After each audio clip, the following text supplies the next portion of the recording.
Antes de iniciarmos o debate propriamente dito, permitam-me também que faça aqui uma apresentação do projeto My Gender, para que seja mais fácil também identificar de que é que estamos a falar, não é? Portanto, o projeto My Gender, e o Eduardo fará agora o favor de mostrar aqui o nosso site, e podem ir vendo também, à medida que ele vai navegando pelo nosso site, podem ir vendo também de que é que estamos a falar.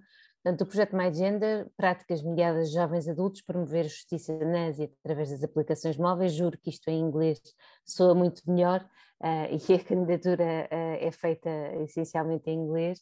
Portanto, o projeto My Gender é o primeiro estudo em Portugal a investigar como é que os jovens adultos entre os 18 e os 30 anos se envolvem com as funcionalidades e os imaginários das aplicações móveis, incorporando-os nas suas práticas cotidianas e renegociando, a partir deles, as suas identidades sexuais e de género. E, portanto, adotando uma perspectiva crítica dos meios digitais contemporâneos e desafiando o determinismo tecnológico que a investigação em Portugal, de certa maneira, tem seguido, este projeto parte do entendimento que a tecnologia é produtora de significados, subjetividades e agências. E, portanto, a proposta é analisar as plataformas e os seus usos e apropriações para entender como é que influenciam ou alteram ou alteram a vida de jovens adultos. Este projeto propõe um passo em frente na investigação, para além das ideias binárias e normativas de género, que consideram apenas as masculinidades e as feminilidades hegemónicas, porquanto estas representam frequentemente um ideal do que significa ser e comportar-se como um homem ou como uma mulher. E, portanto, trazendo evidências científicas sobre a forma como jovens adultos portugueses e portuguesas se envolvem com diferentes categorias de apps, o projeto My Gender pretende trazer uma resposta robusta a várias questões. Vou destacar aqui apenas 4. Uma delas é tentar perceber se o uso de apps por jovens adultos dialoga com os contextos sociais e políticos. Também perceber se as apps moldam as identidades de género e as práticas sexuais destes jovens adultos e adultas, se as apropriações estão a mediar a sua intimidade e se a vigilância digital e a intrusão tecnológica condiciona as suas experiências. O potencial científico deste projeto vai resultar, esperamos nós, de uma contribuição original para desencadear o debate sobre o impacto das apps na vida contemporânea, e, portanto, pensamos que podemos dar um avanço em relação à consciencialização de género nas tecnologias de informação e comunicação, nas literacias cívicas e críticas e na justiça de género em Portugal. O projeto vai contribuir também para um campo emergente e que é ainda inexplorado em Portugal, que são os estudos das apps, mas também será relevante para estudos dos meios digitais, estudos de género e sexualidade e estudos críticos da internet. O projeto vai apresentar uma abordagem inovadora e integrada e vai disponibilizar, como podem ir vendo no nosso site, vai disponibilizar ferramentas e recursos para treinar jovens educadores e educadoras e fornecer uma metodologia que seja transferível para developers. E, portanto, do projeto nós prevemos que resulte em publicações obviamente científicas, portanto a base é a produção científica, mas também diferentes formas de resultados, como seminários, como estes debates, workshops, uma plataforma de conhecimento online, My Gender Knowledge Platform, um dicionário online, alguns toolkits, uma aplicação para dispositivos móveis e um think tank, que é este, com stakeholders de várias áreas que envolvem o nosso projeto. O My Gender está também alinhado com os objetivos da Agenda das Nações Unidas para o Desenvolvimento Sustentável 2030, nomeadamente igualdade de género e qualidade da educação. Sobre o Think Tank especificamente, o My Gender Think Tank é uma plataforma de discussão que procura ligar os tópicos centrais do projeto e estar aberto à comunidade em geral e aos stakeholders. E, portanto, engloba o desenvolvimento também de uma app e de um toolkit para developers, com boas práticas e recomendações. Mas para isso nós precisamos de pessoas e de pessoas que nos ajudem, não só estas que vocês veem aqui no Conselho Consultivo, que está ainda em construção, em atualização, mas para além disso pessoas que, como a Daniela e a Paula, que podem estar connosco e conversar um bocadinho. Eu começo por então apresentar as nossas palestrantes e a seguir lançar-lhes uma pequena provocação para iniciarmos este debate, que se pretende uma conversa informal sobre, enfim, estas questões que são tão prementes e tão pouco faladas, não é? O Eduardo agora vai deixar de partilhar a tela. Eu começo então por apresentar a Daniela. A Daniela Domingos é licenciada em Engenharia Informática pelo Instituto Politécnico de Leiria, é mestre em Engenharia Informática pela Universidade de Coimbra, iniciou o trabalho na área da tecnologia em setembro de 2008 como estagiária na empresa Critical Software e está nesta empresa até os dias de hoje. Estive envolvida em vários projetos com diferentes áreas de negócio, passando por diferentes fases da área de tecnologia, como por exemplo suporte ao cliente, desenvolvimento de back-end, front-end e realização de testes manuais a aplicações. Nos últimos 8 anos tem estado a desenvolver mais a nível de front-end, sendo que 6 desses anos foram dedicados a um projeto de aplicações híbridas mobile para empresas, aliás, de fast food, usando as linguagens AngularJS e Cordova Plugin.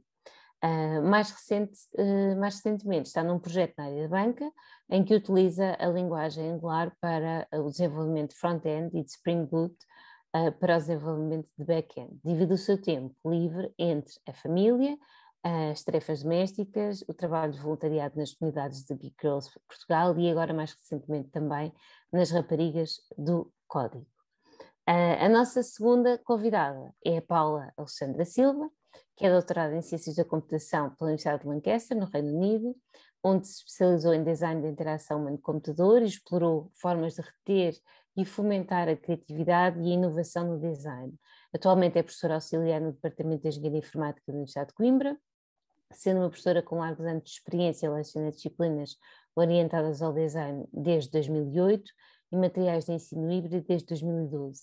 Atualmente ensina interação humano-computador, design universal e design de serviços, disciplina que recebeu um prémio de inovação em 2021. No seu desejo constante de criar experiências de aprendizagem excepcionais para os seus alunos, as suas aulas são orientadas a projetos e fortemente influenciadas pela pedagogia da aprendizagem baseada em estudo. O debate há uma app para isso, como desenvolver aplicações para contribuir para a justiça de género em Portugal, será o primeiro de muitos, esperamos nós, de muitos espaços de discussão promovidos pelo think tank do MyGender e, portanto, hoje recebemos, como eu já disse, a Senior Engineer Daniela Domingos, da Critical Software, e a investigadora e professora Paula Alexandra Silva, da Faculdade de Ciências e Tecnologias da Universidade de Coimbra. Bem-vindas as duas. Este debate tem como objetivo discutir aqui algumas questões e responsabilidades acerca da diversidade de género no ambiente digital. A ideia é também abrir, obviamente, às pessoas que se juntaram a nós e que, portanto, nos preferiram ao Zelensky e que vão ouvir aqui os contributos da Daniela e da Paula. Agora, nós consideramos que a centralidade das aplicações móveis no cotidiano tem vindo cada vez mais numa determinada zona, obviamente, de população incluída, não é? Portanto, em que as pessoas têm acesso à rede, nós percebemos que o número de downloads que são feitos, mais de 36 milhões segundo o portal Statista, o ano passado, entre outubro e dezembro de 2021 foram feitos mais de 36 mil milhões de downloads de apps, um número inacreditável, e ao percebermos que, com raras exceções, o ponto de partida para utilizar cada app se inicia com a criação de um perfil, encontram-se aqui várias formas de identificar como a justiça de género pode ser uma aliada da diversidade de muitas pessoas que são invisibilizadas pelo seu género, pela sua sexualidade ou pelo seu estilo de vida. E, portanto, neste primeiro debate, tínhamos aqui a ideia de tentar perceber como é que os profissionais e as profissionais de engenharia de software, criativos e criativas, empresas, setores públicos, podem estar mais atentos e vigilantes para esta questão. E, para iniciar este debate, pensar também em como construir ações nos nossos ambientes de trabalho, de estudo ou na comunidade em que vivemos. E ao relacionar estes dois tópicos, o desenvolvimento de apps e a justiça de género, parece bastante comum um aspecto, é que quando se fala em género, fala-se sempre nas apps que estão associadas às mulheres, não é? Que estão associadas em particular a questões relacionadas com violência doméstica, proteção física, denúncias anónimas, mas também as apps de self-quantifying, as apps de self-tracking, não é? Como é que nós podemos ir além destas temáticas e destes usos ligados a questões que são eventualmente mais promotoras de equidade, ou seja, de igualdade entre os géneros, não é? Portanto, entre pessoas que desenvolvem as apps, que pensam as apps, entre os programadores e as programadoras, os designers e as designers, como é que estas pessoas, estes profissionais e estas profissionais podem agir de forma mais ativa para contribuir para a justiça de género. E também quem é o utilizador ou utilizadora, como é que pode ser mais participante neste projeto. E, portanto, agradecendo a presença das nossas convidadas, começo por lhes lançar uma provocação. As apps têm género? É que, aparentemente, as apps são eminentemente masculinas, não é? E são heteronormativas, não é? Portanto, elas têm toda uma construção que é muito parecida com a construção da nossa sociedade. Nós podemos dizer que as apps são pensadas, nós temos obviamente exemplos muito claros de apps que são claramente pensadas para as mulheres e apps que são claramente pensadas para homens, não é? E depois temos isto direcionadas de facto a questões de saúde, por exemplo, considerando as questões do sexo biológico, não é? Mas considerando as questões de género, não é? Nós temos qualquer coisa como se é cor-de-rosa ou se é um Pinterest, é para as mulheres, mas se é uma coisa mais robusta, digamos, é para os homens. Então perguntava-vos, acham que as apps têm género? Como é que nós trazemos estas questões da igualdade? Ou será que nós podemos pensar na igualdade de género através das apps? Podemos transmitir igualdade de género através das apps? Não sei, quem quiser começar, estejam à vontade. Isso é aquelas perguntas que uma pessoa muitas vezes não consegue dar uma resposta direta, porque claro, não há respostas certas nem erradas. Não há respostas certas nem erradas, é verdade. Há mais debate. E a verdade é que a maioria dos programadores, até hoje, há muito poucos anos, era baseados em homens. Mesmo designers era muito, a parte de engenharia informática é muito masculina, sempre tem sido um bocado essa parte de ser muito masculina. E o facto de ser muito masculina também, as ideias acabam por sair de homens e acabam por ser desenvolvidas mais em torno do que eles precisam, do que realmente a população masculina acaba por querer. E é por causa dessas razões e de outras situações que há vários grupos que tentam comaltar e fazer e mostrar que a engenharia informática e as áreas de tecnologias não é só para homens. Também há muitas coisas que as mulheres podem fazer e mesmo uma coisa muito simples que é deixar um comentário numa app a dizer isto não satisfaz aquilo que preciso, eu gostava de ver esta funcionalidade mais virada para o que eu preciso realmente no meu dia-a-dia. Às vezes por aí é uma forma de os programadores e desenvolvedores que estão por trás da app começarem a abrir um bocadinho mais os olhos e ver se calhar não fizemos bem isto para toda a população, podemos tentar ajustar o que nós temos e tentar abranger um bocadinho mais. Se forem sim vários comentários, pode ser que faça a diferença. Isto é aquilo que eu tenho visto e também tento às vezes dar alguns comentários, embora muitas vezes uso aplicações móveis mais para a parte de trabalho, não muito lazer. E nem sempre deixo os comentários que podia deixar, mas deixo um alerta que quando veem que há alguma coisa que não está a funcionar bem, que não acham que não serve para o vosso dia-a-dia, porque não deixar um comentário e começar já por aí. Obrigada, Daniela. Paula. Eu tive vontade logo antes de mais, obrigada pelo convite e por estar aqui, embora eu de longe, não sou de forma alguma uma especialista em estudos de género, mas vou Mas és partilhar tudo na aquilo. tua área e isso é que é importante. Sim, já que estamos a falar, já que eu comecei por aí, pronto, também vou dizer só, fazer aqui um outro parênteses, que a questão do género, pelo menos do meu ponto de vista, e penso que de muitas pessoas, é essencialmente uma questão de representatividade, de nós nos sentirmos vistos e ouvidos pelas aplicações, neste caso em concreto. E isto não é apenas o género que traz este tipo de questões. Se nós pensarmos em questões de idade, em questões de tom de pele, em questões de competências, quer ao nível da tecnologia, quer ao nível da língua, se pensarmos em questões de deficiência, de diferentes limitações físicas ou cognitivas, esta questão de nos vermos representados é muito comum noutras áreas também. Portanto, não é só a questão do género, embora a questão do género obviamente seja muito importante.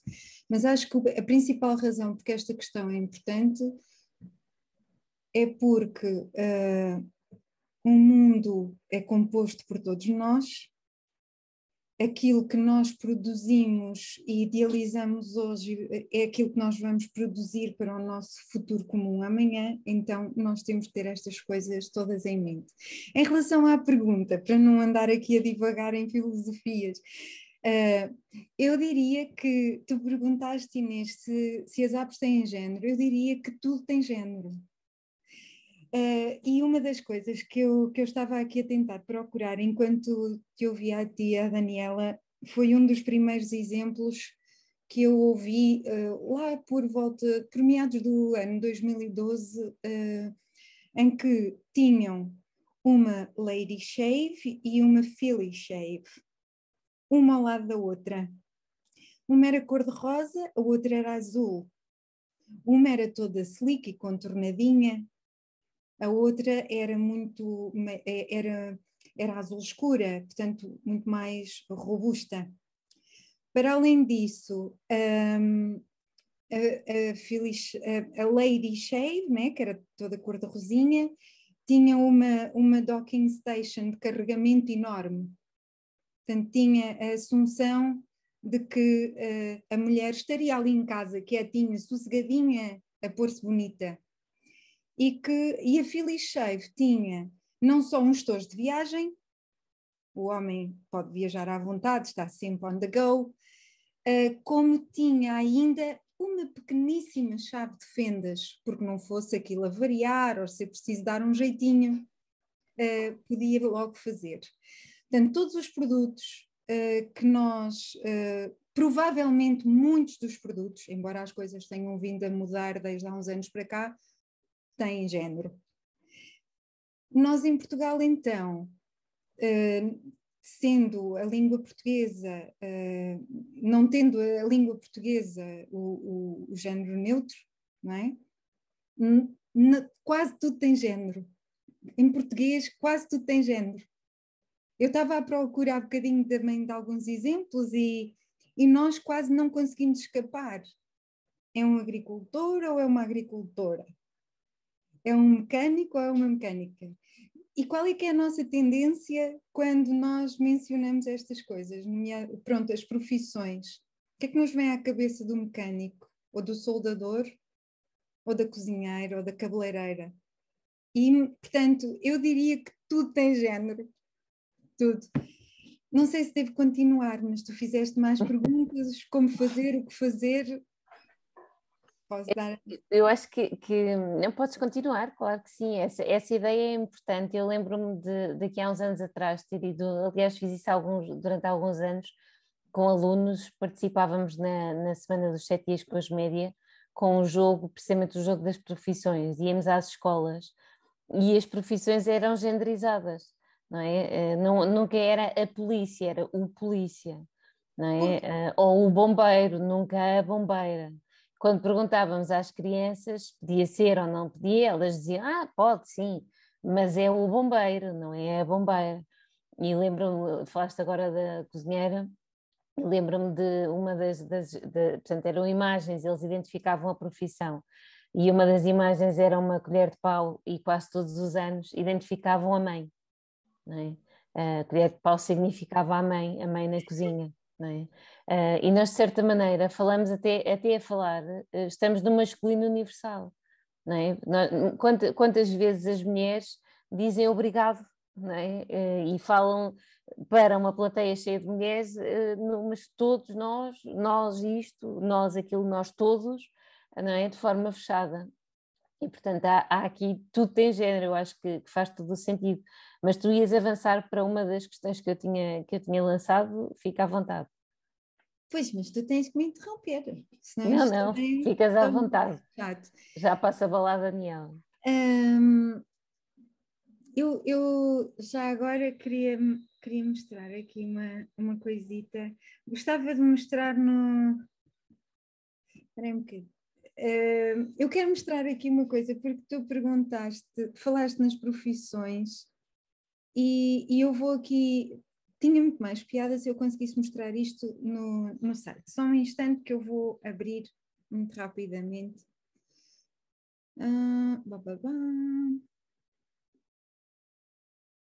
Ok, consegui encontrar. É porque é muito mais giro quando vemos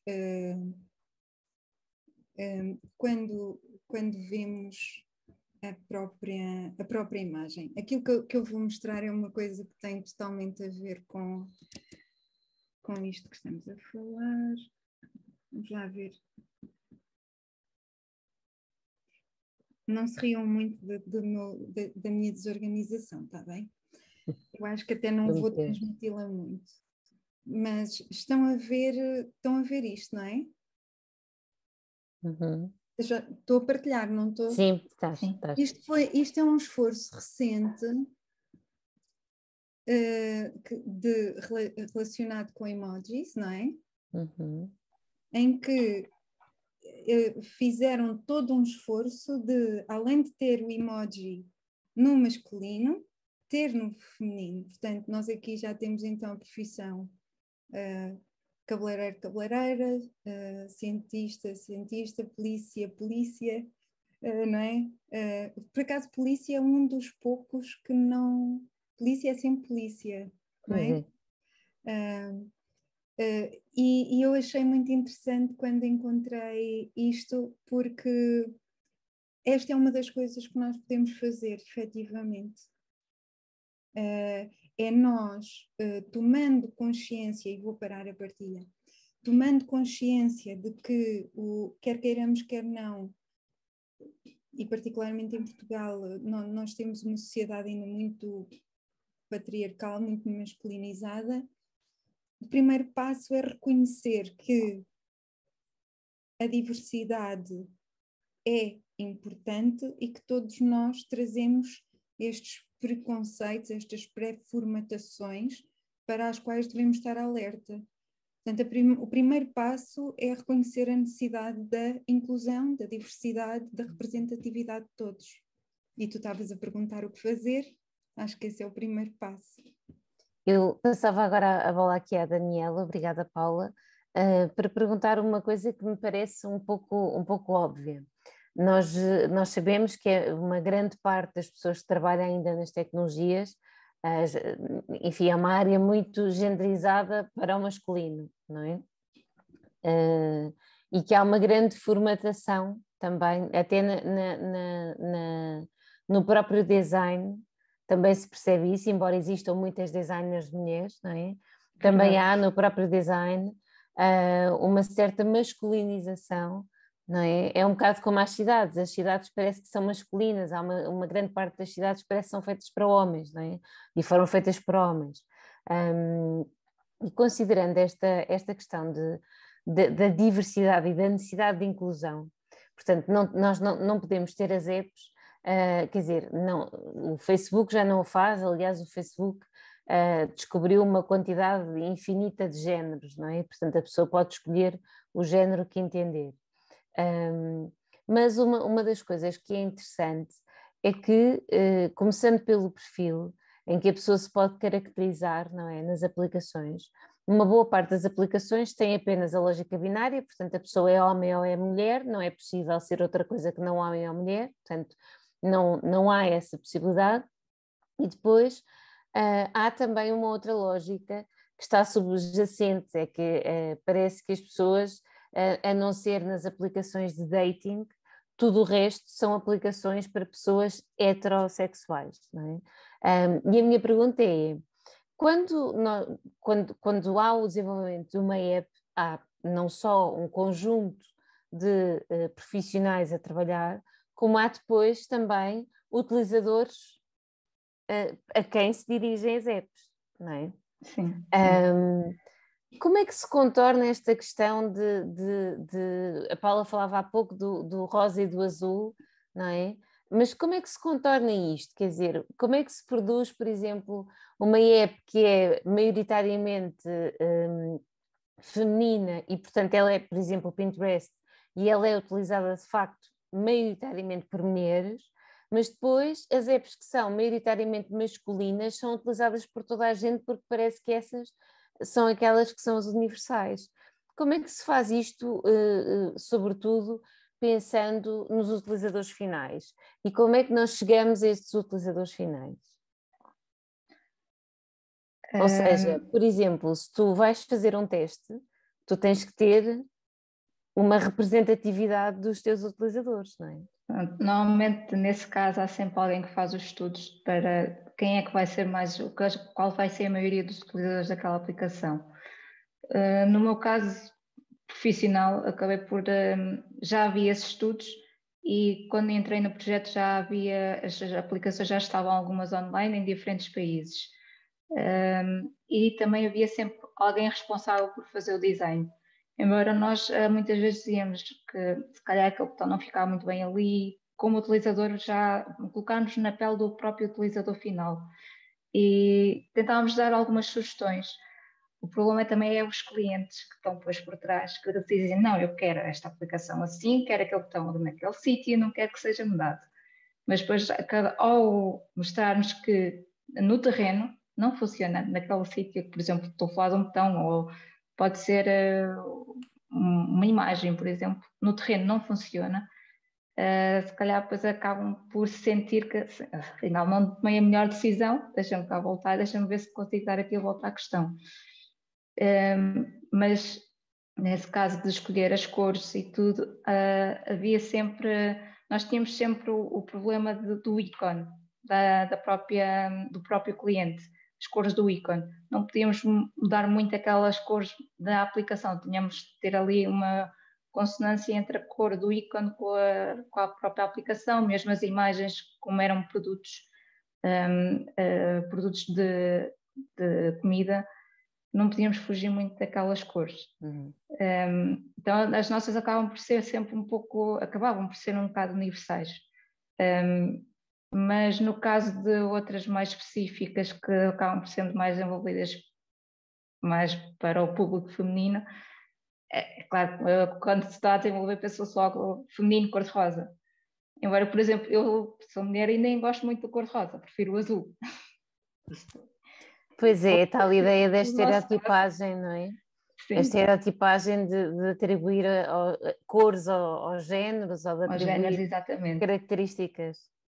E mesmo nós vemos isso às vezes quando vamos aos supermercados, o corredor das bonecas é mais cor-de-rosa, o corredor dos carros acaba por ser um bocadinho mais cores mais fortes, mais azuis, mais escuras. E acabam por fazer essa estereotipagem quando pensam logo qual é o público-alvo, se é para ser mais mulheres, se é para ser homens ou para ser indiferente. E quando é um bocado indiferente, há sempre outras razões por trás. Quem é que está a pedir aquela aplicação? E acabam por se tentar usar um bocado de cores um bocadinho mais neutras. Agora, quando é o público-alvo, será o feminino, será mais à volta dos cores rosas e cores mais claras. Quando é o público-alvo mais masculino, acabam sempre cores mais fortes, mais escuras. Eu também estou a pensar, por exemplo, há uma aplicação que tem a ver com a classificação de vinhos. E eu não costumo usar, mas já vi a minha irmã, por exemplo, a usá-la. E reparei que as cores são muito mais fortes. É tipo aquele cor de vinho, aquelas cores mais escuras, mais mesmo para o público masculino. E lá está, há sempre aquela tendência de para quem é que eu estou a desenvolver isto? E o objetivo ser só aquele público, embora se calhar às vezes acabam por pensar um bocado de forma errada, porque muitas vezes o público pode não ser só masculino ou feminino, porque se nós pensarmos que se calhar se quisermos abranger um bocadinho mais o público e não ser só para várias pessoas, para tanto masculino ou feminino, se usarmos umas cores um bocadinho mais neutras, mais que dê para conjugar tanto um ou outro, se calhar acaba por apanhar todo o tipo de público e se calhar vamos ter surpresas. Acaba por ser sempre para quem é que a gente está, o objetivo final, e pensam sempre qual será o público e muitas vezes acabam por fazer alguns estudos para saber se é para aquele público ou não. Depende sempre de quem está, digamos, como eu costumo dizer, quem está a pagar para desenvolver aquela aplicação. Pois, esse é também um dos grandes problemas, não é? São as pessoas que efetivamente são as responsáveis, as últimas responsáveis e que habitualmente querem, enfim, dar todas as sugestões, inclusive para os sites, não é? Portanto, sabem elas próprias desenhar. A Ana Marta tem ali a mão levantada. Isso, peço desculpa, não sei se posso fazer uma... Claro. Eu acho que pode ser algo interessante, porque tem bastante a ver com um projeto que eu desenvolvi com vários colegas durante o Sprint esse ano, que a nossa principal questão era tentar... Eu queria baixar a mão agora, não sei se vai, lower hand. Já está. A nossa ideia era tentar identificar que tipos de aplicações estão ligadas com os termos... homem, mulher, transgênero, a gente queria entender o que era isso, e agora enquanto vocês falavam nessa questão das cores e o tipo, tem uma categoria de aplicação que foi assim, era, como é que se diz, tão evidente que chega a ser óbvio demais, e aí eu queria só partilhar com vocês rapidamente porque é uma maneira de ver isso de uma maneira muito, muito clara. Eu não sei se vocês estão vendo o meu ecrã aqui. Sim. Sim. Eu só queria deixar em modo de apresentação, que eu acho que ele fica... Aqui, por exemplo, olha as aplicações que são relacionadas com mulheres, de fitness, não é? Esses são os ícones, né? Essas redes, elas estão interligadas porque são relacionadas por repetição de palavras, enfim. E também a lógica de recomendação da Google Play, né? Da loja da Android de fazer download de aplicações. Então, quando eu vejo o corpo da mulher, primeiro é muito corpo também, não é? E os tons são muito, muito óbvios, né? É tudo assim, e isso aqui não foi algo selecionado, isso realmente a gente plotou o que apareceu e puxou o ícone de apresentação né, na loja. E aí o outro dos homens, a diferença é o abdômen muito forte, as cores são em tons de azul, vermelho. Então, assim, chega a ser bobo de tão óbvio, não é? Então, assim, é muito claro, e aí nós achamos isso extremamente interessante. E outro ponto que aí é bem rapidinho também, é só para mostrar, isso daqui foram os termos que nós escolhemos, a gênero, homem, mulher, não binário e transgênero. E aí, conforme maior o tamanho do círculo, maior o número de aplicações nessas categorias de aplicações. Então, no que a gente queria chamar atenção?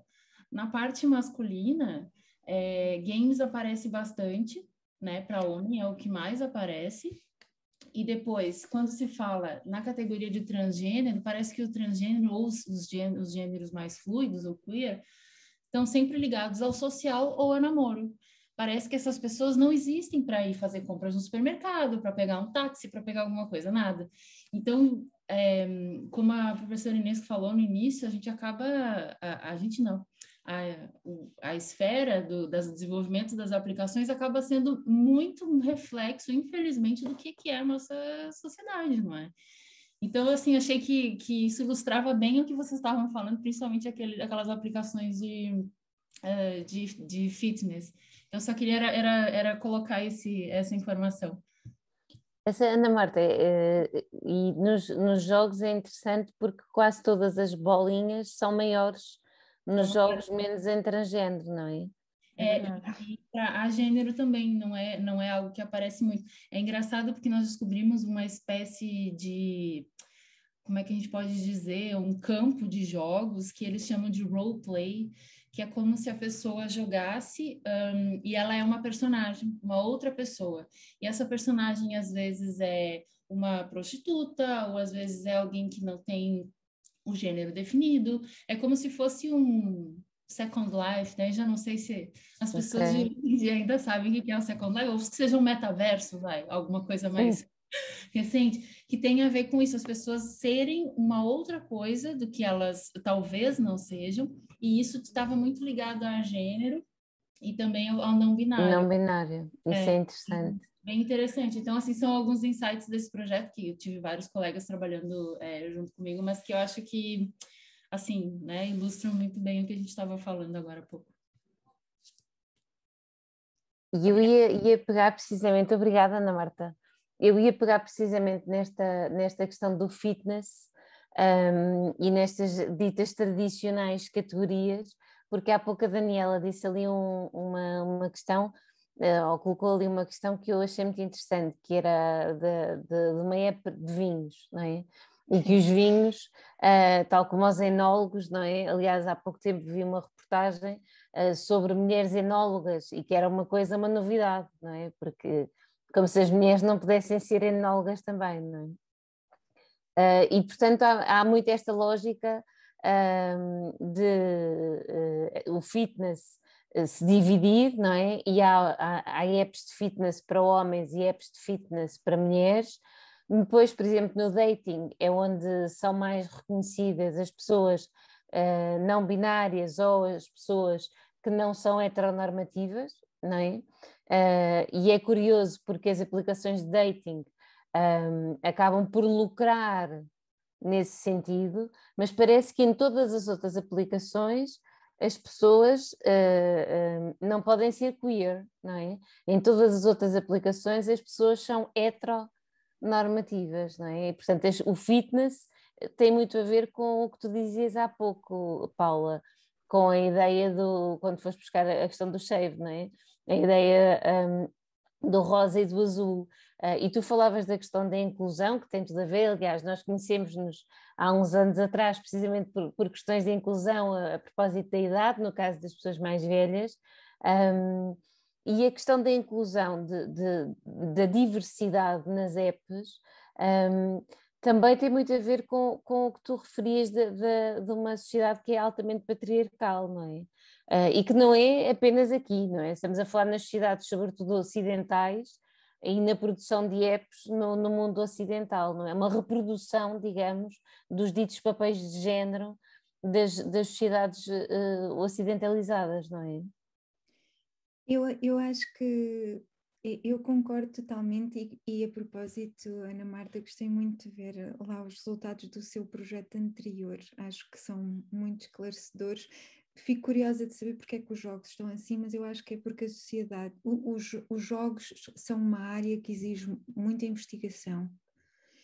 E eu penso que, porque precisa de muita investigação, muito estudo por detrás, penso que os próprios investigadores já começaram a influenciar essa presença das meninas e dos outros, e da diversidade de género. Mas achei essa área, achei os seus resultados muito interessantes. Em relação àquilo que tu estavas a dizer, Inês, eu acho que às vezes ajuda nós pensarmos nas coisas, numa coisa e no seu oposto. E nós estamos a falar de inclusão e de diversidade, mas eu vou aqui pedir quase que a gente pense em inclusão por oposição à exclusão.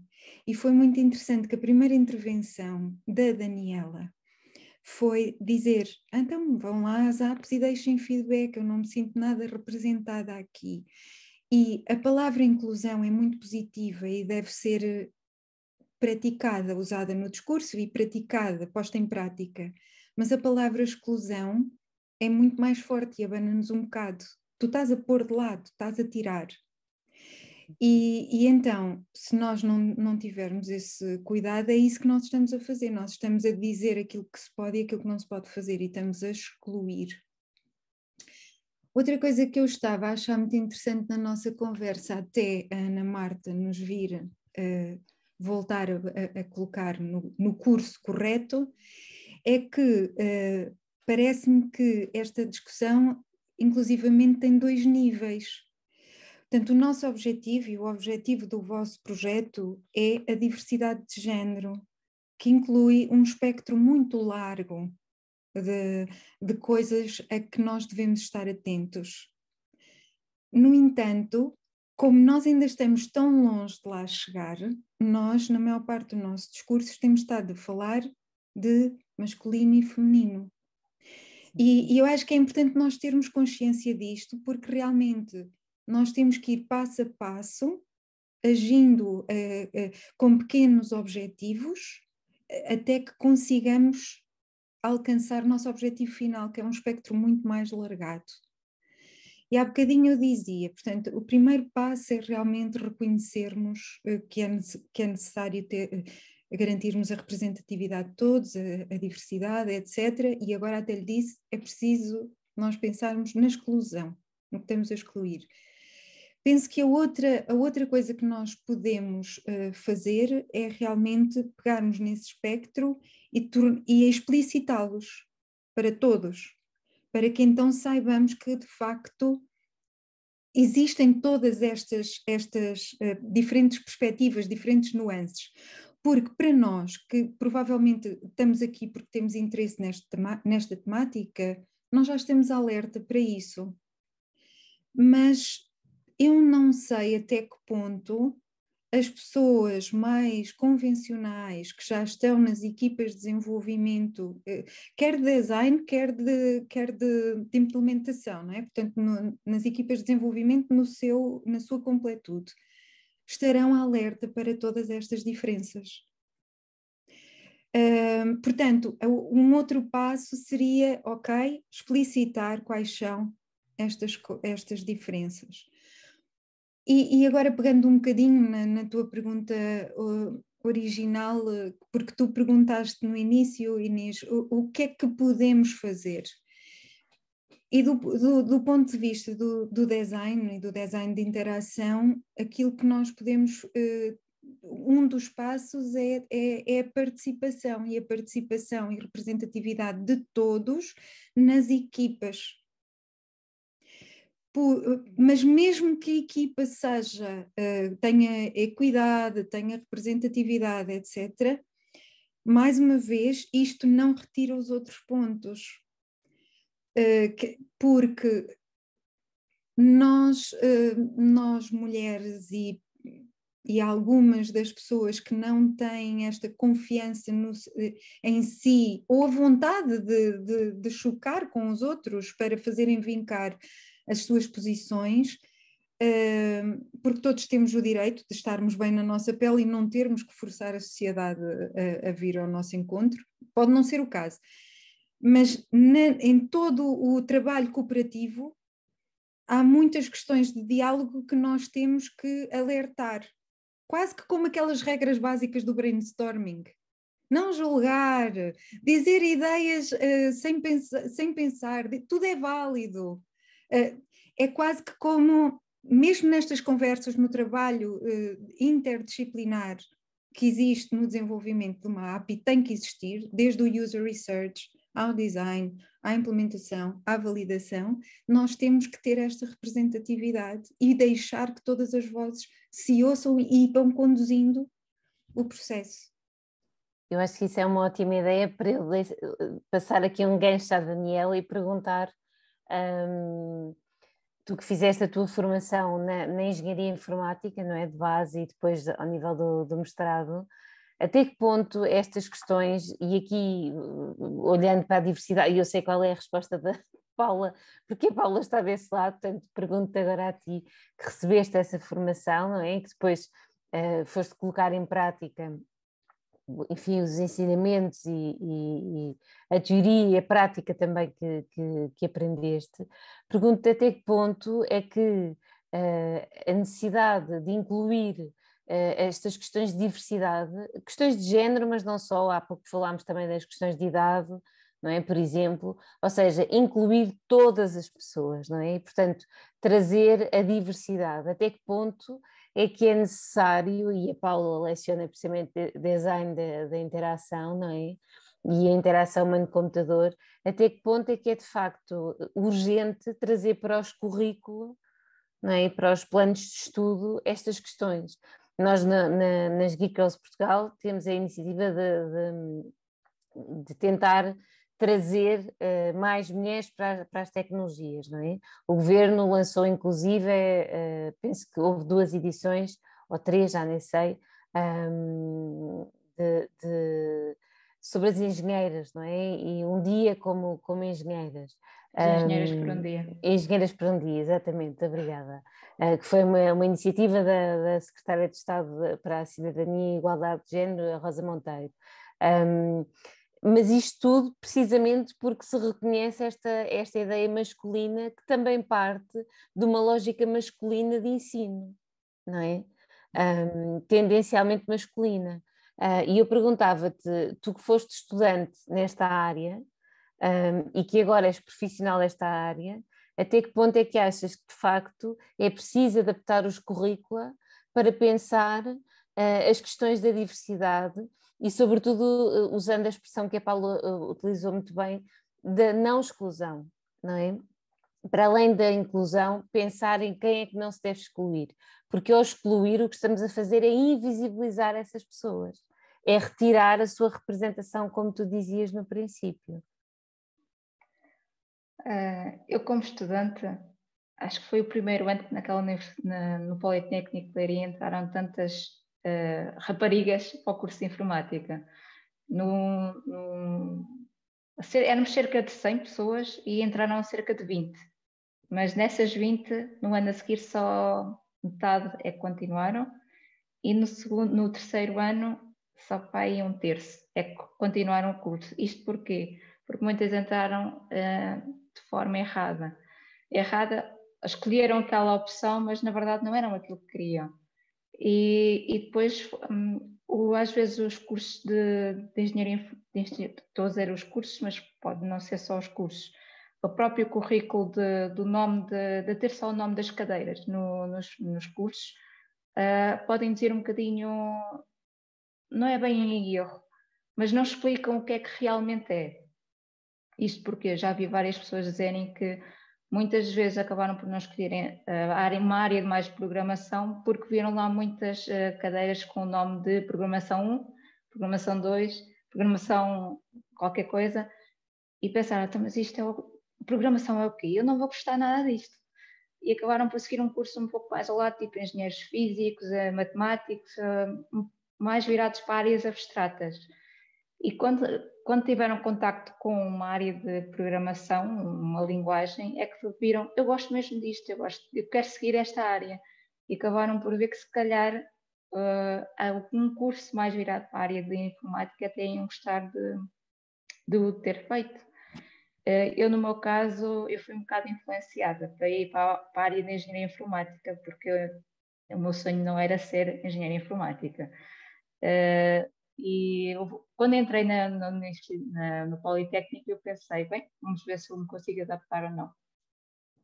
O primeiro ano foi complicado, o primeiro semestre, e pensei mesmo em desistir, porque havia muita parte que não percebia aquela lógica toda da programação, mesmo era muito maioritariamente professores, homens, e pareciam que não puxavam muito por ali ver a diversidade de pessoas. E pensei mesmo em existir, mas entretanto deram a possibilidade a cadeira de programação que eu não estava a conseguir fazer, deram a possibilidade de nós conseguirmos, quem não tinha conseguido fazer no primeiro semestre, fazer no segundo. E eu aí tive um pouco a sorte de ter 2 professoras que tinham determinado curso e que estavam a lecionar a cadeira pela primeira vez e conseguiram explicar bem os conceitos da lógica de programação e toda aquela parte mais abstrata que eu não estava a conseguir encaixar. E quando eu consegui encaixar e perceber o que era mesmo a lógica de programação, comecei a gostar da área e pensei, não, eu vou continuar porque é isto que quero fazer. E tem sido, foi sempre um desafio até os dias de hoje, porque mesmo agora já estando há alguns anos na área, a área de informática e de tecnologias tem avançado tanto nestes últimos anos que uma pessoa não consegue acompanhar. Então vejo pessoas mais jovens a entrar, a terem uma capacidade e uma lógica de programação tão grande que eu penso, que muitas vezes penso, o que é que eu estou aqui a fazer? Será que eu estou mesmo bem nesta área? Será que não devia estar numa área mais ao lado?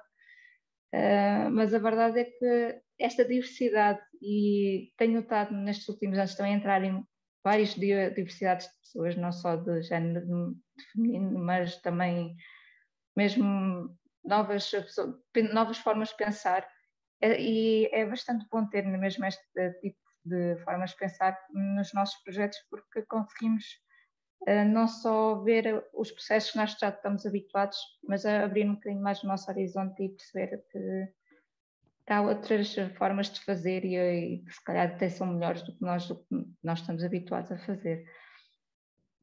E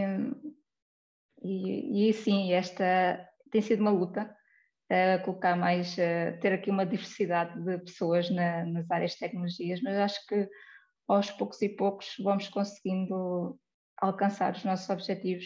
Também mostrar que as áreas tecnológicas não é só o que nós vemos nos filmes, e que há todo um mundo por trás e muitas pequenas áreas que nós podemos trabalhar, não só no mesmo programação, mas existem outras áreas um pouco mais ligadas à parte de testes, como também a parte de segurança, ou mesmo a estar mais ligado com o cliente, estar só a fazer documentação, que também é preciso, e que é sempre uma diversidade muito grande nesta área.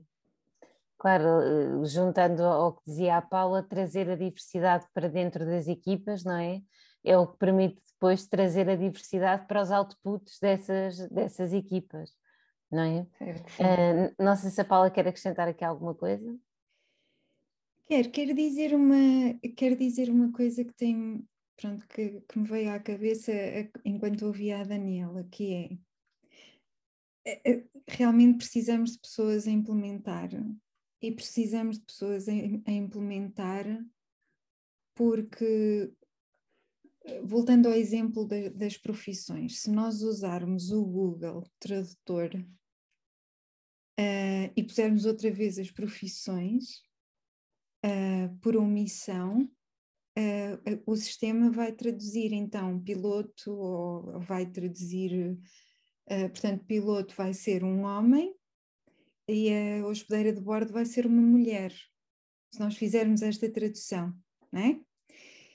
Que é que eu quero? Eu não percebo nada, eu percebo muito pouco sobre esta temática, mas esta temática, se é importante hoje, vai ser muito mais importante no futuro, por causa da inteligência artificial. Claro. E nós temos que ser muito vigilantes.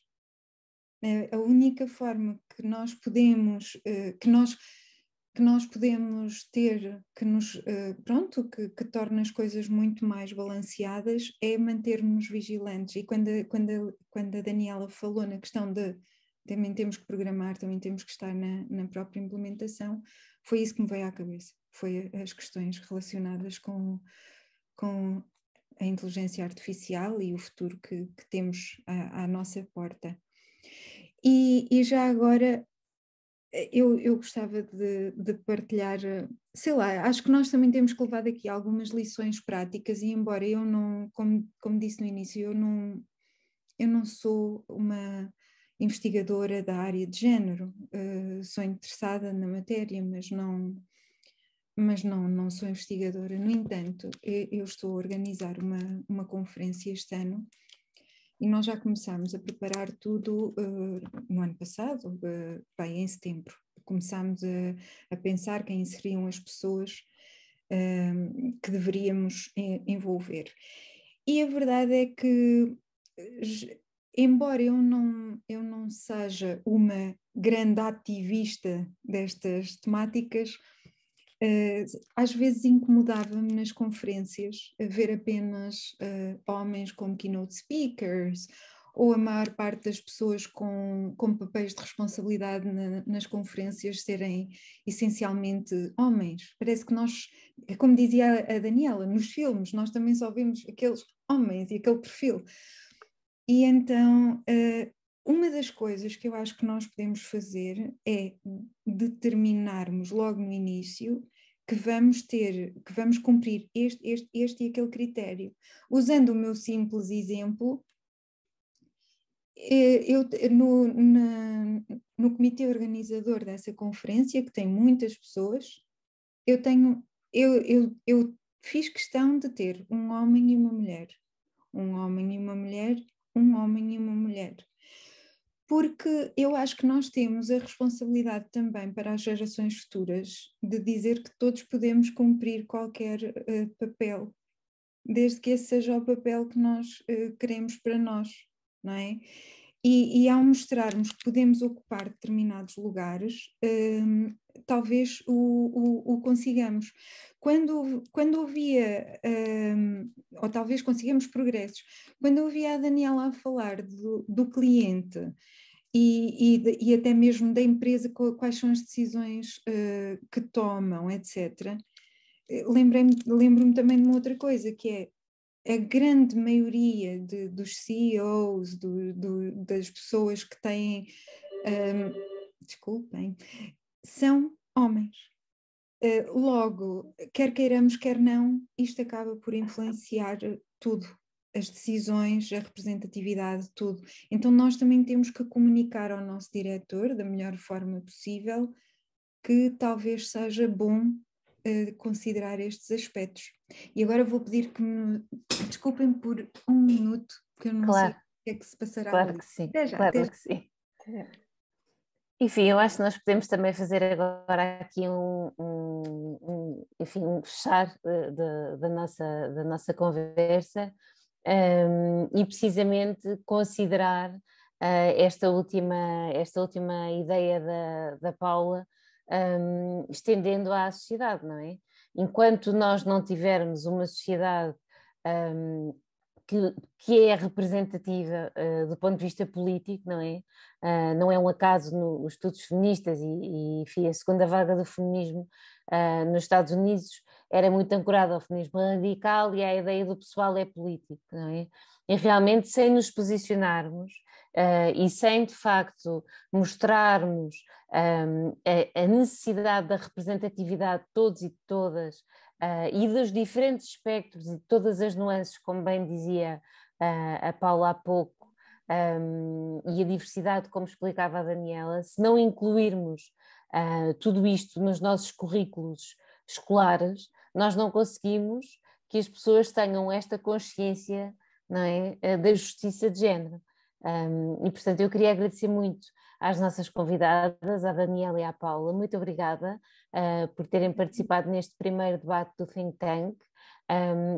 Estou certa que o próximo debate será um pouco mais participado, porque não temos a concorrência do Zelensky, não é? Portanto será um pouco mais participado. Agradeço-vos muito, agradeço-vos também o facto de terem dedicado agora este tempo final da tarde, às pessoas que nos assistiram também.